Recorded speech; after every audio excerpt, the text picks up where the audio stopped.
आदरणीय धर्म प्रेमी सज्जनों, सादर नमस्ते। मैं जेठालाल विश्वकर्मा आप सभी का हार्दिक अभिनंदन करता हूँ। महाभारत उद्योग पर्व अध्याय 1। महाभारत की कथा सुनाते हुए महर्षि वैशंपायन जी कहते हैं, हे राजन जन्मेजय जी, तब राजकुमार सात्यकी कहने लगे, हम लोग शकुनी सहित धृतराष्ट्र पुत्रों दुर्योधन आदि को तथा राधा नंदन कर्ण को भी युद्ध में मारकर पांडु नंदन युधिष्ठिर का राज्याभिषेक करेंगे। आतताई शत्रुओं का वध करने में कोई पाप नहीं है। शत्रुओं के सामने याचना करना ही अधर्म और अपयश की बात है। अब पांडु नंदन युधिष्ठिर को उनका राज्य वापस मिल जाना चाहिए, अन्यथा समस्त कौरव युद्ध में मारे जाकर रणभूमि में सदा के लिए सो जाएंगे।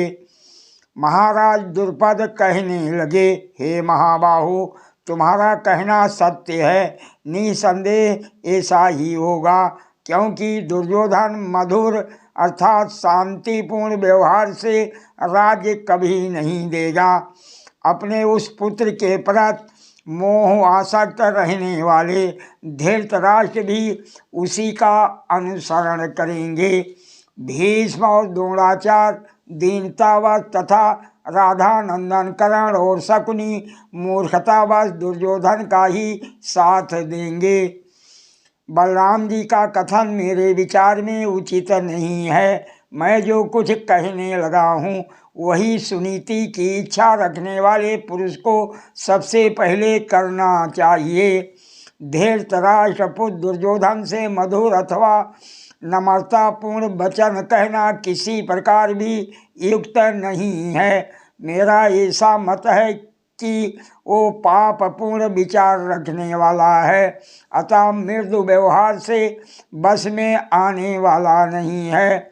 जो पापात्मा दुर्योधन के प्रति मधुर वचन बोलेगा वो मानो गधे के प्रति कोमलतापूर्ण बर्ताव करेगा और गायों के प्रति कठोर व्यवहार।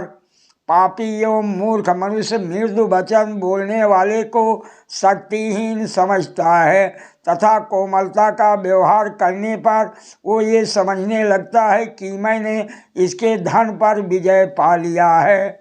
हमें अपने मित्रों के पास ये संदेश भेज देना चाहिए कि वह हमारे लिए सैन्य संग्रह का उद्योग करें। हम इसी प्रस्ताव को संपन्न करेंगे और इसी के लिए प्रयत्न किया जाना चाहिए। हे भगवान, हमारे शीघ्रगामी दूत शल्य, धृष्टकेतु, जयतसेन और समस्त कैकेयी राजकुमारों के पास भेजे जाएं। निश्चय ही दुर्योधन भी सबके यहाँ निमंत्रण भेजेगा। श्रेष्ठ नरेश जब किसी के द्वारा पहले सहायता के लिए निमंत्रित हो जाते हैं तब वह पहले निमंत्रण देने वाले की ही सहायता करते हैं। अतः सभी नरेशों के पास पहले ही अपना निमंत्रण पहुँच जाए, इसके लिए शीघ्रता करो। मैं समझता हूँ हम सब लोगों को महान कार्य का भार वहन करना है।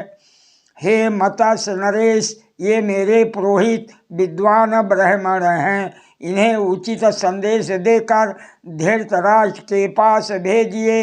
दुर्योधन से क्या कहना है? शांतनु नंदन भीष्म जी से किस प्रकार वार्तालाप करना है?